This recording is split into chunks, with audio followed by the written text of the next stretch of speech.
Pourquoi?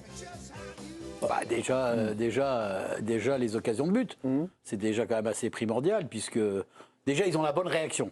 Ils sont menés au score, ils réagissent, joli but, etc. Et après, ils ont la possession du ballon, et après, ils ont des occasions. Alors même si Aubameyang aurait peut-être pu piquer son ballon au moment de la frappe, parce qu'il voit le gardien qui arrive, et peut-être a-t-il mal fait ce contrôle, on regardait ça avec Raymond tout à l'heure.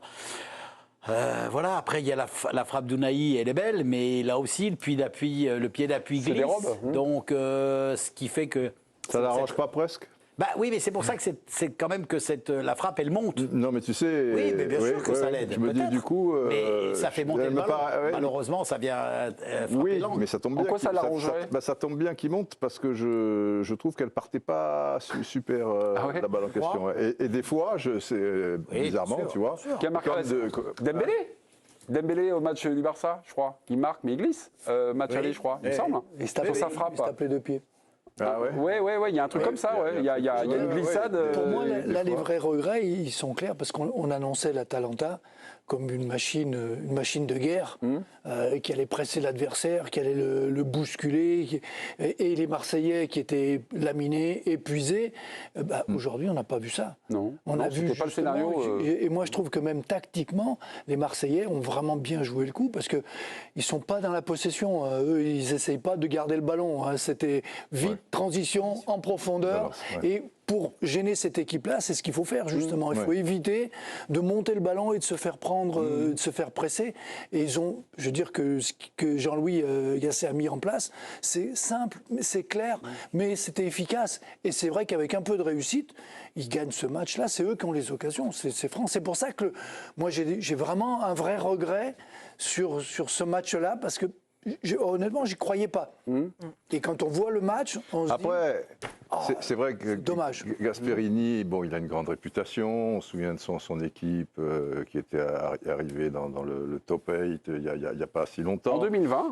Ce qui a impressionné, je pense, tout le monde, c'est le 3-0 à Liverpool. Ouais. Donc, même les gens qui n'ont pas vu le match... Enfin, perso, j'en fais partie, puisqu'il y avait d'autres matchs avec des clubs français à ce même moment. Mais sinon, c'est le 6e du championnat italien contre le 7e du championnat de France. Je ne suis pas sûr que ça soit la telle machine annoncée. Bon, après, on sait les équipes italiennes, c'est dur, ils sont organisés. Mais même l'OM, sur la fin, Gasset fait des changements. Et il comprend bien qu'il a la main mise et que c'est le moment. Et il fait des changements offensifs, finalement, puisqu'il t'amène un attaquant supplémentaire, avec Ndiaye aussi. Bon, il te fait sortir Sarr, bien sûr. C'était assez rationnel comme ces changements, donc, non Parce que Ndiaye pour Harit, Unai pour Murillo, peut-être. Il repasse à 4. Oui, c'est celui-là, parce qu'avant, Quentin Merlin pour Klaus et Moubania pour ça, c'est kiff-kiff. Enfin, on va dire. Oui, ça c'est kiff-kiff. Mais il y a un attaquant supplémentaire. Et Ndiaye, bon, du coup, était milieu de terrain, enfin, il revenait beaucoup. D'ailleurs, il était bien en jambes, chaque fois, il les passait plus facilement qu'en Ligue 1, à la limite. Et tu sentais que... Les remplaçants sont bien rentrés. Absolument. C'est toujours le cas. Ils sont dedans. Et ils sont mis au diapason, et tu as le sentiment qu'ils étaient au bord du gouffre, l'Atalanta, même si à la frappe, de la fin, la dernière... Ndiaye pour Murillo, c'est vraiment pour aller gagner le match. Évidemment. Non. Du coup, il te fait rentrer, il met Kondogbia en défense centrale, voilà, non. Il y a de l'audace, il y a de l'ambition et on c'est offensif. Et bravo à lui. Loin d'aller vraiment chercher la gagne sur un match comme ça. Et peut-être, on verra dans une semaine. L'OM peut-il nourrir des regrets? Candice Roland, bonsoir Candice. Candice, vous partagez le sentiment du plateau? Le plateau, oui, nourrit d'énormes regrets. Il y avait mieux à faire ce soir. Oui, bonsoir Mémé. Oui, je partage complètement l'avis du plateau parce que on a vu une équipe de l'Atalanta qui n'a pas su finalement sur vraiment la durée installer ce jeu qu'on redoutait un petit peu. Voilà, ce jeu si précis, si répété année après année. Et puis Marseille qui a eu toutes les occasions dont vous avez parlé. L'ambiance aussi, évidemment. Ce public qui a poussé, qui n'attendait plus qu'une chose, c'était évidemment l'explosion, ce deuxième but pour la victoire dans ce match aller. Mais s'il y a des regrets, je pense qu'il y a aussi des espoirs à nourrir parce que physiquement, par exemple, je trouvais que l'Atalanta avait un peu piqué du nez à la fin au coup de sifflet final. Il y a plein de joueurs qui sont assis dans la pelouse, complètement cuits. Peut-être la blessure aussi de Kolasinac, avec des petits pépins à gérer pour Gasperini. Et puis rappelons aussi que l'Atalanta joue lundi en championnat. Donc il y aura peut-être quand même un coup à jouer. Je préfère retenir les espoirs plutôt que les regrets que maintenant il va falloir quand même balayer parce que le score il ne changera pas. Quand vous me parlez de l'ambiance au Vélodrome, évidemment c'est une ambiance mythique, mais à l'ouverture du score de Scamacca, il n'a pas refroidi un peu l'ambiance là entre l'ouverture du score à la quelques minutes, à la 13e minute plus... Non, mais je ne sais pas comment c'est passé, vous étiez sur place, l'ambiance est retombée d'un cran ou pas? Parce qu'en général c'est un dialogue l'ambiance. Un tout petit peu. Un tout petit peu, d'accord. Non, mais c'était pas pour... Oui, complètement, mais un tout petit peu, c'était... Oui, le temps de reprendre une petite gorgée d'eau, et puis c'était reparti ensuite. Voilà, l'ambiance est bien revenue, parce que cette équipe de l'OM cette saison, surtout en plus, à domicile, a besoin de ce public, et on l'a senti aussi plusieurs fois, notamment en Coupe d'Europe, qu'elle a été portée par ce public. Donc les supporters ont bien compris le rôle qu'ils avaient à jouer, l'importance qu'ils ont dans ce genre de match, et donc c'est pour ça qu'ils ont redonné de la voix ensuite. L'OM peut-il nourrir d'énormes regrets ce soir? Vous m'avez tous dit oui. Ce qui veut dire, c'est pour jeudi prochain, ce qui veut dire qu'ils ont laissé passer leur chance ou pas? Non, pas forcément. Non. Pas forcément. Non, mais pas forcément parce que l'Atalanta avait Pourquoi perdu... pas forcément? Parce que l'Atalanta avait perdu son match contre Liverpool, donc c'est possible Oui, d'aller mais faire à enfin, l'extérieur. ils avaient 3 buts d'avance, Oui, mais donc bon, ils géraient, quand si même, tu veux, enfin, pour je veux eux, dire, c'est pas... Peut-être, mais... Ils n'avaient aucune volonté d'aller gagner. Je ça, pense c'est que les Marseille... Italiens, ils calculent bien. Peut-être, mais Bon. franchement, ce soir, je vous ai même demandé, est-ce que c'est vraiment l'Atalanta d'il y a effectivement 3-4 ans? Parce que moi, je n'ai pas du tout été impressionnée par cette équipe. Pour moi, elle était largement prenable. Et c'est très bizarre avec ce club de l'OM, c'est qu'ils peuvent faire des saisons assez décevantes, ce qu'ils font en championnat, mais en Coupe d'Europe, il y a vraiment un supplément d'âme qui se retrouve malgré les équipes qui passent, malgré les joueurs qui changent. Oui, c'est la culture. Et on retrouve ça, et c'est magie. une des équipes françaises finalement qui a fait plus de demi-finales, des finales de Coupe d'Europe ces dernières saisons. Enfin, même si on prend depuis celle de 2003, il y en a eu une en 2000. Oui, c'est assez récent. 2004, pardon. Remonté à 93. 2018, enfin, Il y a beaucoup de finales. et il y a des finales, il y a des choses. Et en fait, ils sont là, ils ont cette culture. Et je me dis qu'ils sont capables d'aller faire. Moi, je ne voyais pas du tout passer contre l'Atalanta. Effectivement, je me disais, bon voilà. Quand tu vois le match contre Lens. Et là, ce match-là, ça me redonne. Ils ont plus d'occasions ce soir que contre Lens. Et en fait, la Coupe d'Europe, ça leur donne un truc en plus, quoi. Oui, ils transcendent. Et puis, il y a quand même l'ambiance de ce stade. Moi, j'ai beaucoup ri en lisant un post d'un supporter de l'Atalanta qui était visiblement à Anfield aussi, et qui disait « In confronto, Anfield sembra una biblioteca ». En termes d'ambiance. Ouais, en termes C'est d'ambiance, une bibliothèque par rapport au Vélodrome ce soir. Et c'est vraiment un ressenti d'un supporter de Bergame. C'est dire vraiment la caisse de résonance. Tout ça que ne répond fait. pas à la question. Est-ce que ça leur laisse une chance pour le match retour? En fait, Jean-Louis Gasset, mais je vais, vous inquiétez pas, j'ai pas la réponse que je veux, je vais insister. Vous connaissez Raymond, je suis toujours un peu de mauvaise foi, ou insistant, ou un peu lourdeau. Jean-Louis Gasset avait dit hier en conférence de presse qu'il avait son plan secret. On a vu que son plan, c'était extrêmement basique, c'est toucher le plus rapidement Aubameyang et Sarr pour faire la différence. C'est échapper au pressing. Oui, c'est échapper au pressing, justement, jouant la profondeur. Oui, et comme il a Sarr et Aubameyang, c'est bien joué. Oui, mais là, pour le match retour, est-ce que vous pensez que l'Atalanta Bergame, justement, va s'ajuster, quoi? Voilà. Est-ce que c'était l'effet de surprise? Et l'effet de surprise passé, jeudi prochain, ça sera à l'extérieur. On sait que l'homme n'est pas terrible. On peut s'inquiéter, quoi. Je pense que l'Atalanta doit avoir souvent les équipes qui savent comment ils jouent, justement, et qui doivent jouer la profondeur. Pour jouer ce type d'équipe, c'est ça. Donc, ils s'attendent à la même chose. Je ne pense pas que Marseille va jouer la possession à Bergame. Ils ne vont pas dire on garde le ballon, on va les faire tourner, on va les faire courir. Les autres peuvent se dire à l'italienne, il suffit qu'on gagne 1-0 à n'importe quel moment, on n'est pas pressé, on attend, on va gérer, ils vont bien faire. Vous avez trouvé une équipe italienne? Je trouve que Non, pas italienne. Mais non, mais c'est ça, c'est vrai. Comme elle n'est pas, elle va continuer à jouer de la même manière. Le seul intérêt de ce 1 partout, c'est peut-être ça. C'est que d'abord, l'OM ne sera pas entre deux chaises comme ils l'ont été à Villarreal, à se dire on a une belle avance, on a des buts à protéger, donc on recule, on joue très bas et on subit, ce qu'ils ne savent pas trop faire. Et l'Atalanta, justement, avec ce 1 partout, eux seront peut-être un peu entre deux chaises à se dire on ne va pas se découvrir non plus parce que pour l'instant, on est à égalité, en fait. C'est ça. Ça peut être intéressant. Ce plan secret, là, Jean-Louis Gasset, j'aime bien parce qu'il dit le plan secret, tout ça. Bon, maintenant on le connaît. Ce plan-là, il est facilement adaptable à l'extérieur? De jouer comme ça, de toucher rapidement les Sarr et tout ça, c'est tout à fait, parce c'est que vraiment un truc pour jouer à quand l'extérieur. même devant son public, ils n'ont pas un but d'avance, quoi. Ils sont à égalité. Inconsciemment, tu vas essayer de faire un peu plus de jeu et jouer un petit peu plus haut. Mais là je pense qu'ils ne s'attendaient peut-être pas. Je trouve que c'est un meilleur match que contre Benfica, par exemple. Oui, oui. Hein, Le match retour ou le match aller? Le match retour. Le match retour. Je ne parle même pas du match aller qui avait été quand même très, très compliqué. Et je suis très étonné, là, par exemple, la fameuse action d'Aubameyang où il croise trop sa frappe. Comment une équipe italienne, tu vois, et avec un entraîneur pareil qui a le souci du détail, se retrouve à 2 contre 1 sur une contre-attaque, quoi. Et donc, c'est quand même une équipe qui a des failles. Moi, je pense que ça peut être ouvert, même si cette saison, l'OM à l'extérieur est moins à l'aise. Mais faut-il que... C'est pareil, on parle du match retour, mais est-ce que l'Atalanta a les moyens en ce moment de varier son jeu, de le changer? C'est la question que je me pose. Exactement, parce que moi, je sais pas, je ne les suis pas tous les dimanches, bien sûr. Mais déjà, l'entrée de Lookman a proposé peut-être autre chose dans l'animation, en tout cas Non, je trouvais que par rapport à Scamacca, qui est pivot, qui est chiant, qui est physique... Il revenait de blessure, donc quand même... Il était blessé encore? Parce que Scamacca, il avait été blessé. Oui, il était blessé, il revenait de blessure. Donc. Mais bon, c'est vrai qu'il était un peu incertain. Il est quand même assez compliqué à bouger, quand même. Il pèse sur une défense, puis quand il sait bien se placer, et quand les défenseurs l'oublient, il y a quelques petites erreurs. Cela dit, Balerdi l'a pris magnifiquement. Oui, mais quand même, ça a été compliqué aussi. Après, attention là-bas, quand même, parce que Balerdi, sur chaque intervention... Alors, il met beaucoup de cœur, il a progressé, il n'y a rien à dire. Mais chaque fois, il te met le bras. Bon, ce soir, il s'est pris qu'un jaune, mais il ne s'agirait pas de se retrouver à 10 au bout d'une heure. Il est plutôt dans un bon cycle. Ouais, en ce moment. Il est en confiance. Sur beaucoup d'interventions, c'est-à-dire chaque fois, il te met quand même le bras qui te bloque. Donc c'est un peu... il arrive même à ressortir balle au pied, faire des dribbles, à relancer. Techniquement, on le croyait assez rustre. Et c'est vrai que c'est pas mal. Pas de balourdi ce soir pour Leonardo Balerdi. Pour dire Marseille, le plan secret, il n'est pas nouveau. Parce que déjà contre Benfica, Marseille, ils ont joué comme ça. Ils ont joué assez bas. Ils ont dit, il ne faut pas prendre de but. Et puis on va trouver des situations sur des contres. Ils ont déjà commencé à appliquer ce jeu-là, qui leur va bien en plus. Parce que quand devant on a Assar, Aubameyang, ou l'autre quand il rentre, Mumbagna, on sait que dans la profondeur, on peut y aller. Et je trouve qu'il y en a un qui est très très utile pour ça.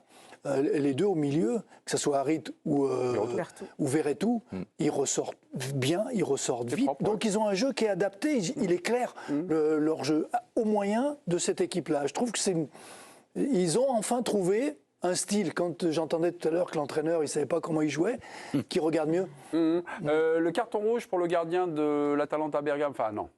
Je dis le carton, c'est mal vendu, mais Juan Musso fait faute sur Faris Mumbagna à un moment. Moi, sur le ralenti, quand même. Tu trouves qu'il fait faute, toi? Quand il sort, il est un peu battu, il lui bloque un peu la jambe, non, ça vous a pas... Je crois qu'il dit que malheureusement, il glisse. Il glisse. Encore. Non, c'est dommage que Mumbagna il soit pas plus lucide, parce que le gardien, il est par terre. Ouais, mais et il frappe, au lieu de se relever pour pouvoir rejouer le coup. Ouais, mais il lui prend la jambe. Mais non, mais il glisse surtout. Il glisse, oui, mais... Il glisse, les deux. Moi, j'ai revu un ralenti. J'ai revu un ralenti sur un autre angle. Bon, écoutez... Mais nous, le ralenti. C'est trop cher. Merci beaucoup. S'imposer à l'Atalanta, Bergame. Quoique, vous faire match nul, mais vous avez fait un inventaire, mon cher Tanguy. L'Atalanta, chez elle, c'est fort, mais c'est pas invincible. Non, on l'a dit tout à l'heure, 4 défaites. Siani en a parlé. Il y en a une contre Liverpool, c'était en Ligue Europa. Après ce match aller gagner 3-0 à Anfield. Les autres équipes qui ont battu l'Atalanta Bergame cette saison, c'était en championnat. Bologne, Naples et l'Inter Milan. Ces 3 équipes plutôt solides en Serie A. Naples, c'est pas sa meilleure saison non plus. Non, Oui, voilà. Donc des espoirs, alors. Ouais, mais franchement, l'Atalanta, moi, elle m'a pas scotché. Je me suis pas dit... après le premier but, je me suis dit, ils vont dérouler. Et finalement, ils ont été plus en difficulté après avoir ouvert le score. Et l'OM a été comme revigoré, reboosté par ça. Il y a l'aspect mental aussi qui compte beaucoup, cette équipe de l'OM. Elle continue de surprendre, de bouger, des ressources mentales qui sont intéressantes aussi. Qui a beaucoup de cœur, parce que forcément, elle aurait pu s'écrouler, tu prends un but au bout de 10 minutes. Et quand tu prends ce but aussi rapidement, c'est quoi, la 11e minute? 10e, ça fait peur. Et donc là, tu peux quand même te dire que tu vas arriver à la mi-temps à 2-0 peut-être, un peu comme un Benfica. Dans les têtes, ça ne doit pas être évident, et ils ont vite repris le fil de l'histoire. Bon, ils ont un peu la réussite d'égaliser très rapidement, finalement, ce qui les relance. Bon, mais non, mais c'est vrai, mentalement... techniquement, tu peux dire beaucoup de choses sur la saison. C'est pas la plus belle des équipes, mais en tout cas, il y a quelque chose. Mais ça, tu peux pas dire. Souvent, les supporters, quand les résultats sont pas là, ils te parlent de mouiller le maillot. Là, Ils le font. Ah, mais ils sont généreux, ils ont des ressources en plus. Donc ça les rend plein de vie dans la ça les saison. rend un peu sympathiques. Ils ont connu 4 entraîneurs. Finalement, même si les résultats sont pas bons, je pense que les supporters, ils se disent voilà quoi, ça s'est un peu mal goupillé. Déjà l'élimination rapidement, tu vas pas pour la Ligue des Champions, tous ces entraîneurs qui se succèdent et tout. Je crois qu'ils en ont pris leur parti et bon, cette générosité, ça doit les toucher quand même. Non, mais la générosité, elle est encore plus forte à chaque match, puisqu'il y a quand même l'objectif final. Il ne faut pas l'oublier. Tu peux pas, parce que tu as pris un but, abandonner ou laisser tomber. Bien mais évidemment, j'entends bien. mais tu pourrais psychologiquement, tu vois, quand même. un peu. Non, mais et je ne l'ai pas ressenti. Tout à fait. Non, mais je veux dire, c'est tellement logique, mais effectivement, il y a des équipes qui auraient pu lâcher, mais ce n'est pas le cas de Marseille. Non. Parce qu'il y a quand même 60 000 supporters qui sont là derrière. Mais malgré tout. Il y avait 60 000 et. Ils n'y arrivaient pas quand même. Oui, mais là, tu es dans un cycle. Tu es dans un cycle au niveau de. Parce que là, on ne les sent pas intimidés du tout. Mais non, pas du tout. Au contraire, on les sent sublimés. Bien sûr, mais complètement. C'est bien ça. J'ai noté 2-3 petites choses. J'attends peut-être vos commentaires, votre éclairage ou pas. Vous me dites que ma question est moisie. Tout est possible dans cette émission. Jamais de la vie. Arrivé, je sois mal inspiré. 17e minute, c'est la sortie de Kolasinac sur blessure. Est-ce que ça a désorganisé l'Atalanta Bergame qui est repassé donc à 2 en défense plutôt qu'à 3 son système parce qu'il Gasperini a fait rentrer Pasalic qui était, on va dire, un peu plus haut devant la défense. Vous avez trouvé que c'était, vous avez trouvé du flottement dans cette équipe ou pas? Ou si vous n'avez rien noté, on peut passer mes bits. Si, on s'est fait d'ailleurs la réflexion, on s'est dit que c'était peut-être un tournant dans le match, un petit peu en rigolant, mais finalement, ils ont été moins sereins après. Et le but n'arrive pas très longtemps après la sortie de Kolasinac. Donc il y a forcément peut-être un effet, des conséquences à sa sortie, parce qu'en plus, il fait un super sauvetage juste avant de se très bien faire des têtes à côté en Coupe d'Europe, décidément. Oui, défensive, offensive. Et donc, oui, ça a dû jouer sur le mental de son équipe et sur l'organisation aussi. Sur peut-être, vu du stade, peut-être qu'il y a quelque chose à ajouter, que vous avez peut-être noté sur ce remplacement involontaire pour Gasperini et la blessure de Kolasinac, l'ancien Marseillais. Oui, l'organisation qui en a suivi derrière. J'ai été surprise par les différentes situations de profondeur pour les Marseillais. On a vu, notamment sur la plus grosse occasion d'Aubameyang en première période, il y avait eu des espaces. Et finalement, ce marquage tout-terrain individuel qu'on nous promettait, ça n'a pas été forcément très criant, en tout cas dans ce match. Mais effectivement, j'ai été surprise de la profondeur que les Marseillais ont pu avoir. Je vais vous laisser parce que M. Gasperini est au micro. Voilà, je ne sais pas s'il y a la traduction. Non, on ne se le tente pas. Voilà, on n'est pas aventureux ce soir en régie, ne vous inquiétez pas. Mais si dans cette équipe de l'Atalanta, ils ont un joueur qui est blessé, qui est quand même pas une star de l'équipe, qui sont obligés de changer tout leur système de jeu parce qu'ils n'ont pas un remplaçant pour. Il y avait des défenseurs en plus, ouais. Donc donc c'est un vrai choix de vouloir changer d'organisation. C'est un vrai choix, mais comme il y avait pas beaucoup d'espace, il a ouvert des espaces pour que les Marseillais puissent aller mieux en profondeur. Mais moi, je trouvais pas ça con, Raymond, au sens où finalement l'OM jouait sans avant-centre, sans pointe à fixer. Donc tout d'un coup, vous avez 3 défenseurs qui sont là, qui regardent et tout ça. Qui bouchent les espaces. Et qui permettent aux deux sur les côtés, sur la profondeur. Normalement, d'être des meilleurs contre-attaquants, ce qui n'a pas été le cas ce soir. Mais on n'a pas vu les 2 gars sur les côtés, parce que cette défense à 3, c'est aussi pour les pistons. Elle peut être aussi offensive, comme elle peut être défensive. Et généralement, je me souviens, l'époque de l'Atalanta, parce qu'il y a beaucoup de joueurs qui ont changé, les 2 qui étaient... En 2020, les 2 qui étaient sur les côtés avaient la réputation et ils étaient très très offensifs. Et ils apportaient une forme de surnombre, soit au milieu de terrain, soit des possibilités en profondeur sur le centre. Goussens et Attebourg. Goussens, et Attebourg. Voilà. Et là, les 2 de ce soir, pour le coup, ils ne le faisaient pas. Alors après, comme ils changent de tactique, c'est différent, mais... Non, je n'avais pas trouvé ça con, mais en fait, c'était peut-être un petit peu... ça a ouvert les espaces. Parce qu'après, Aubameyang et Sarr, puisque c'était... Ça ne correspondait pas au jeu. Ils sont quand même un peu axiaux, même si Aubameyang, il va se déporter de temps en temps sur la gauche. Mais Sarr, il n'est pas à droite pour le coup. Non. Il laisse le couloir à Klose au cas où. Et Aubameyang, il n'est pas à gauche pour le coup. Mais pas donc 3 pour 2, c'est pas mal. Les 2 sont quand même...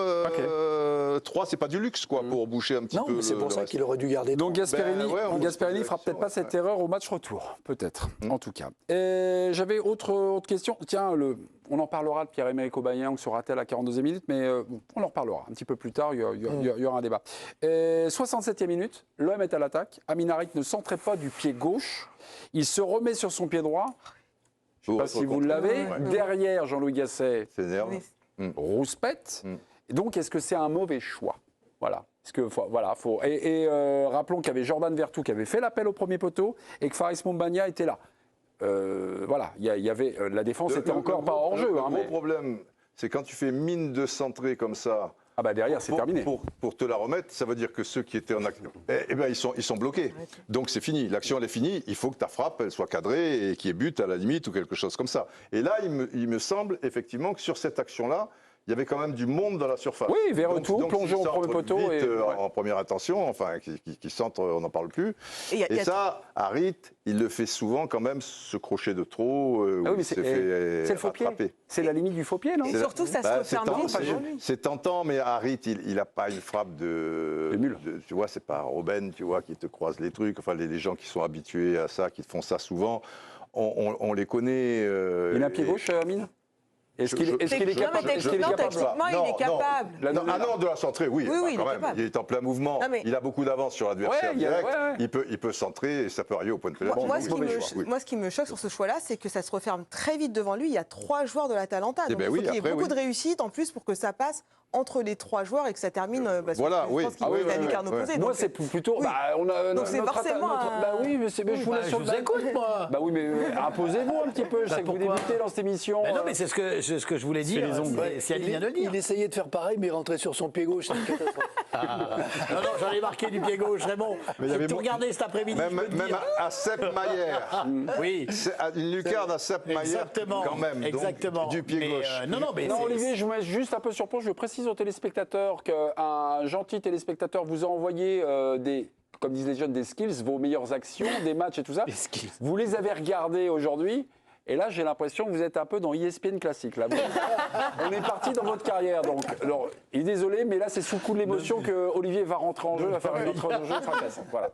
Alors, Olivier, sur l'action d'Harit, en fait, moi, je pense qu'il doit direct, le ballon doit partir du pied gauche parce qu'il a la capacité. Mais en fait, peut-être que dans sa tête, lui, c'est d'aller chercher la lucarne de l'autre côté. Donc, à partir du moment où il fait son crochet, à lui d'assumer tout. Oui, mais le jeu demande centre. Mais le jeu, quand le mec il a dans sa casquette quelque chose de bien pensé, le jeu, c'est pas le jeu ça. Le jeu l'oublie. Parce qu'il est un peu, comme je dis, il est un peu crevard. Donc il joue pour lui, donc il vient à l'intérieur et il veut essayer d'envoyer. Mais effectivement, le jeu, c'est la spontanéité. C'est le jeu plus rapide. Il faut tromper, c'est la spontanéité. Et là, ils étaient, sauf s'il n'y a qu'un attaquant, tu vois, pour 4, et qu'il le sent, il y a un joueur. Bien sûr, on est d'accord. Un miracle, ça tombe du ciel. Donc là, vaut mieux qu'il tente sa chance, lui. C'est comme ça. Jordan Verretou a réagi au micro de nos amis de Canal. Non, c'était nos amis d'RMC Sport. Merci de me corriger en direct, c'est toujours agréable. Quelques regrets, mais il faut positiver. On a fait un bon match, on les a regardés dans les yeux. On leur a fait mal sur leurs points faibles. On a fait une deuxième mi-temps presque top. On les a regardés dans les yeux. On sait de quoi on est capable pour faire un exploit là-bas. On avait complètement oublié de vous parler de la 90e minute. Ouais. La frappe, ras du poteau de Miranchuk à la 90e minute. Oui. L'OM peut-il nourrir d'énormes regrets? Pas seulement. L'Atalanta aussi. Là, c'était la climatisation absolue du Vélodrome. Et là, c'était vraiment le bambou. Mais ça ne se justifiait pas sur la deuxième mi-temps. Mais on a déjà vu des choses contre. J'ai 62e minute, j'ai du Lookman qui a remplacé Scamacca. Il arrive, il a mis le feu un peu. Il percute machin, il cadre pas dans son face-à-face, mais voilà. Heureusement qu'ils ont quand même un petit peu quelque chose, ils ont quelques situations, mais sur cette deuxième mi-temps, je veux dire, on était plus près de se dire ça va être 2-1, 3-1 que 1-2. Ils ont le but et ces deux actions-là, ils ont le but et les deux grosses actions. De toute manière, il n'y avait pas de jeu, entre guillemets. C'était un chaos possible d'un côté ou de l'autre. On le sentait plus venir du côté de Marseille. Mais ça avait à 1000 à l'heure. Mais jamais l'Atalanta, si ça ne les arrange pas, s'ils sont un peu supérieurs, comme on peut le supposer techniquement, le fait que ça aille à cette vitesse, ils étaient obligés de s'adapter à cette vitesse. Eux, à aucun moment, ils ont pu mettre le rythme qu'ils souhaitaient. Même en cassant le jeu ou des choses comme ça. Ils n'y arrivaient pas, parce que chaque fois, c'était, tu vois, comme des savonnettes en face.